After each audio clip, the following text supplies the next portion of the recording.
नमस्कार साथियों, मैं हूं गिरीश खड़ायत और आज मेरे साथ हैं बागेश्वर से कांग्रेस के उम्मीदवार बसंत कुमार, जो कि इन दिनों प्रचार में लगे हुए हैं और उन्होंने हमारे लिए वक्त निकाला है। बहुत स्वागत है सर आपका, और मैं आपका आभार भी जता रहा हूं कि आपने इस बिजी शेड्यूल के बावजूद वक्त निकाला अपना। जी जी, धन्यवाद जी, कैसी कैंपेनिंग चल रही है? अब बहुत कम दिन बचे हैं, 3 तारीख को खत्म हो जाएगा प्रचार।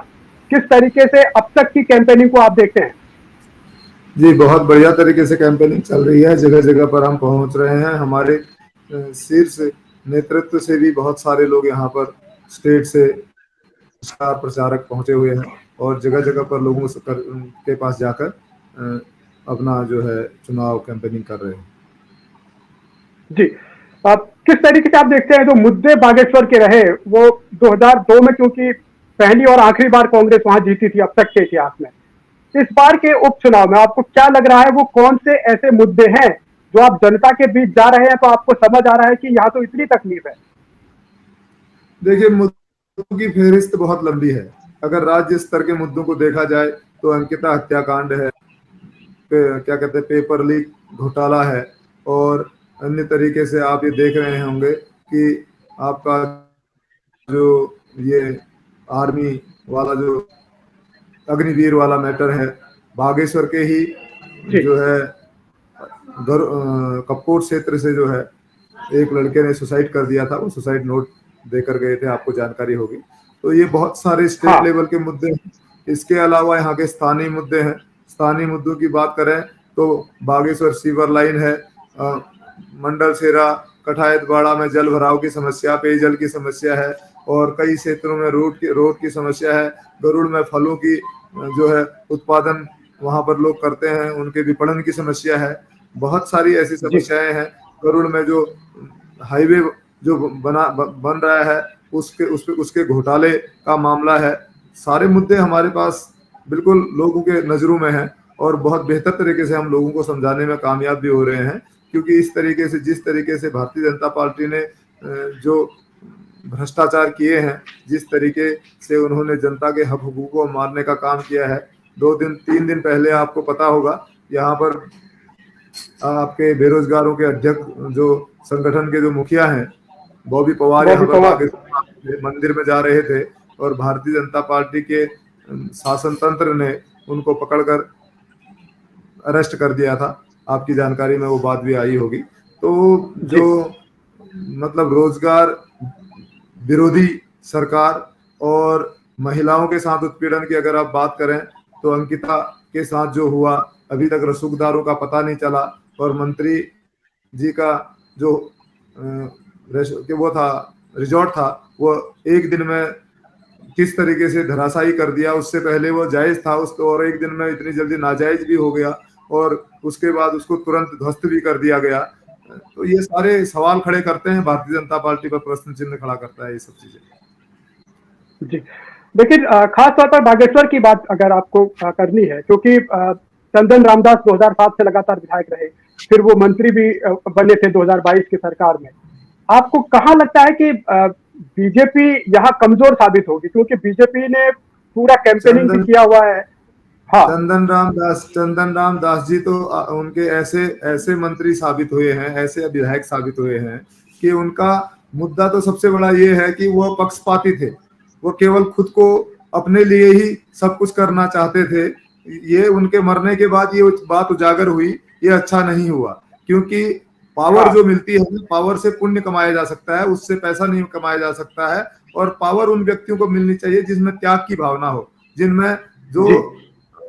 जिसमें इस तरीके की भावना ना हो कि अपने बच्चों को तो वो खूबसूरत देखता हो और दूसरे के बच्चों को वो खूबसूरत ना देखता हो, उनको बदसूरत देखता हो। ऐसा व्यक्ति कभी राजा की कुर्सी पर या बेहतर ऊंचे पद पे नहीं होना चाहिए। चंदन रामदास जी का मामला आपके सामने आया होगा कि 13 नंबर पर अपनी लड़की को डॉक्टर बनाने का काम उन्होंने किया। मैं इस पर एक छोटा सा वाकया आपको सुनाना चाहता हूँ। एक जगह पर 2 सहेलियां रहती थी, और वो 2 सहेलियां जो थी, उनके दोनों के बच्चे एक ही स्कूल में पढ़ते थे, और वो दिन में लंच देने के लिए अपने बच्चों को टिफिन लेके जाते थे। और लेकिन दुर्भाग्य ये था कि थोड़ा सा एक दूसरे के बच्चे को एक दूसरे ने नहीं देखा था। जाते दोनों थे अकेले अकेले, तो सहेलियां थी दोनों। तो एक दिन एक सहेली को टाइम नहीं था, कहीं जाना था, तो उस सहेली ने कहा जी आज मेरे बच्चे का टिफिन भी आप ले जाके दे देना क्योंकि मुझे कहीं जाना है।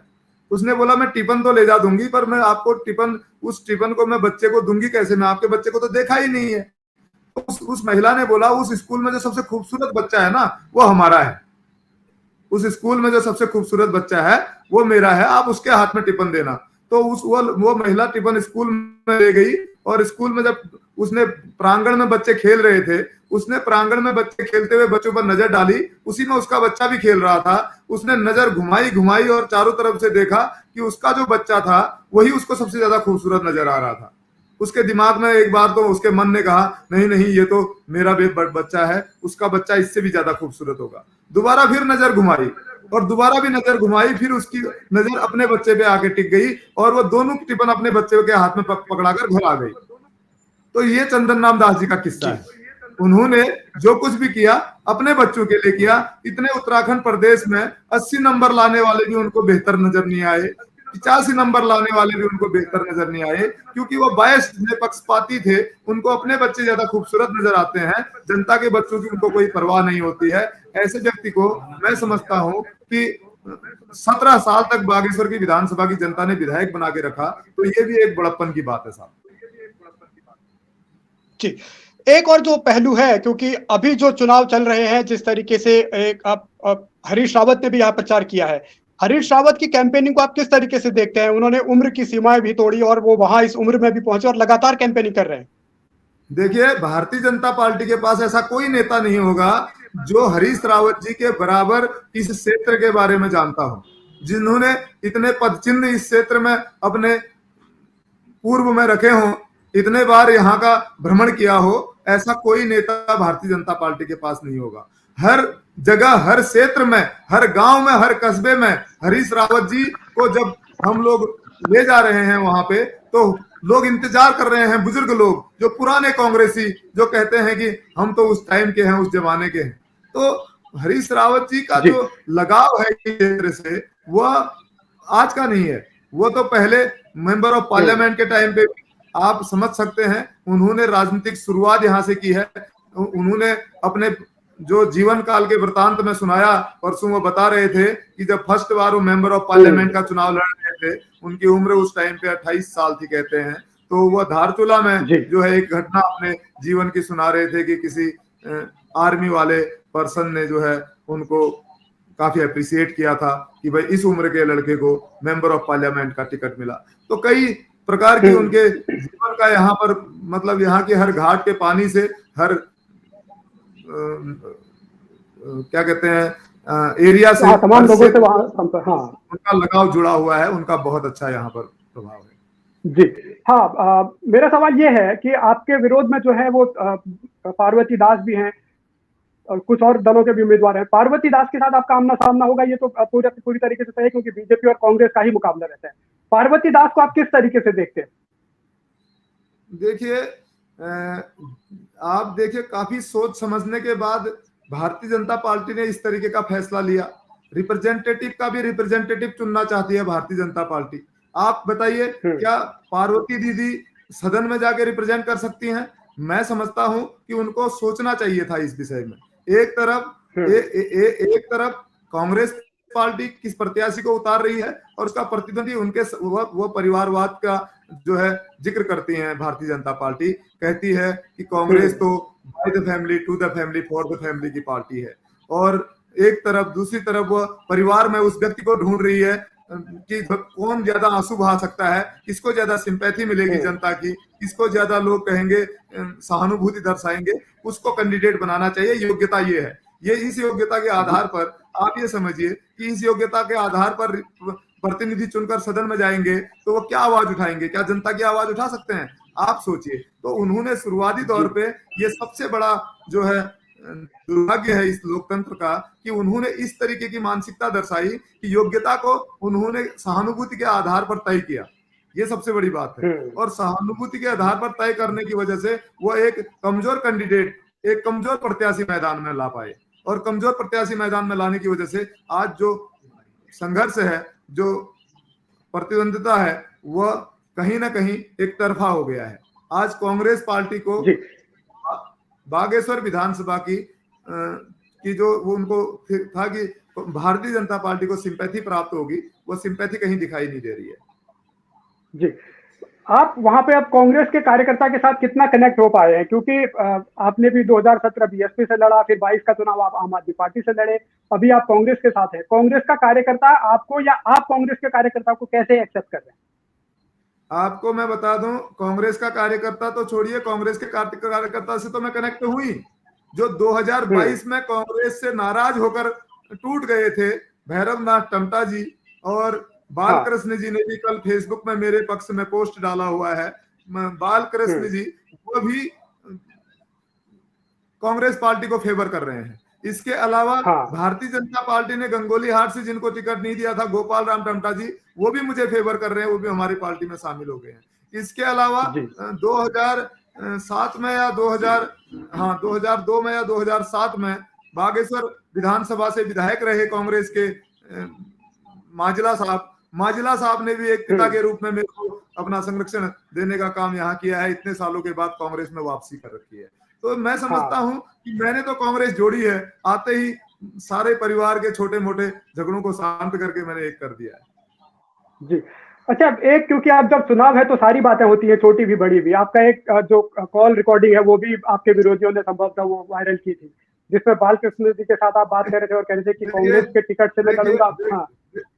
देखिए, ये बहुत चालाक लोग हैं। अब मेरी ये आवाज आप रिकॉर्ड कर रहे हैं, इसको उस आवाज के साथ मिला के देख लेना, अगर आपको मैच करती है तो फिर आप बताइएगा कि मेरी आवाज है। मेरी कोई आवाज नहीं है। जी, ठीक है। एक चीज और है कि हल्द्वानी और बागेश्वर को लेकर बड़े सवाल होते हैं कि भाई बसंत कुमार तो हल्द्वानी में ही रहते हैं, बागेश्वर कम आते हैं, अब चुनाव है तो आए हैं। इस चीज को आप जनता को कैसे समझा पाए कि अगर प्रतिनिधित्व आपने दिया मुझे तो विधानसभा देहरादून और सिर्फ बागेश्वर, यही दो ठिकाने रहेंगे बसंत कुमार के? देखिए, मैं आपको बताऊं, वो भी एक समय था माननीय चंदन राम दास जी वहां घूम रहे थे, सिंगापुर में घूम रहे थे, और उन्होंने फोटो डाली हुई थी फेसबुक पर और लिखा हुआ था कि हम लोग जो है बीच में नहा रहे हैं। तो मैं उस टाइम पर बागेश्वर में आपदा का समय चल रहा था और मैं उस टाइम पर गांव में जाकर आपदा पीड़ितों की मदद कर रहा था, आपदा पीड़ितों की समस्याएं सुन रहा था। तो आप समझ सकते हैं कि कौन ज्यादा समय दे पाएगा, कौन कम समय दे पाएगा। अपने बच्चों की परिस्थिति में जब मुझे जिम्मेदारी नहीं दी गई है, जब मैं जीता नहीं हूं, मैं एक विधायक नहीं हूं, तो उस टाइम पर अपने बच्चों को ज्यादा समय देना मेरी जिम्मेदारी है। बागेश्वर की जनता मुझे ड्यूटी देगी, एक विधायक बनाकर आगे लाएगी, तो मैं बागेश्वर की जनता को अपना पूरा समय दूंगा। अपने बच्चों का समय काट कर भी मैं बागेश्वर की जनता के लिए तत्पर खड़ा रहूंगा और मैं पूरे दायित्व का निर्वहन करूंगा। ये ड्यूटी मुझे 3-4 साल के लिए मिले तो सही। एक और चीज है, क्योंकि बीजेपी ने भी पूरी ताकत लगाई है, मंत्री एक के बाद एक आ रहे हैं। पहले दिन वहां मुख्यमंत्री भी आए, प्रदेश अध्यक्ष ने भी वहां कैंप किया, बीजेपी के प्रभारी भी आए। आप लोग ये आरोप लगा रहे हैं कि धनबल, सत्ताबल, बाहुबल सबका इस्तेमाल हो रहा है। तो इन चीजों के बावजूद आपको कैसे लगता है कि जनता में इस दफा कांग्रेस को लेकर एक पॉजिटिव मैसेज है? देखिए, मैं आपको बताऊं, किसी भी बल का कोई फर्क नहीं पड़ता, कोई उससे कुछ नहीं होता, क्योंकि जनता जो मन बना चुकी होती है, जनता उस मन से काम करती है। और सबसे बड़ी बात मैं बताऊं, आपने कहा इनके मंत्री आ रहे हैं, विधायक आ रहे हैं, कम से कम चलो इस टाइम पे यहाँ दिख तो रहे हैं। सांसद साहब अजय टमटा जी घूम रहे हैं पूरे विधानसभा क्षेत्र में, उनसे कोई पूछे तो सही सवाल कि भाई आपने अपनी सांसद निधि का किया क्या? हमारे वहां तो कुछ किया नहीं। पूरे बागेश्वर जिले में कहीं बता दीजिए भाई, आप कुछ तो दिया होगा, इतनी सारी तो आपकी सांसद निधि है। इस टाइम पे तो अच्छा मौका है उनसे सवाल किया जाए और उन मंत्रियों से भी सवाल किया जाए जो हमारा काम नहीं करते हैं।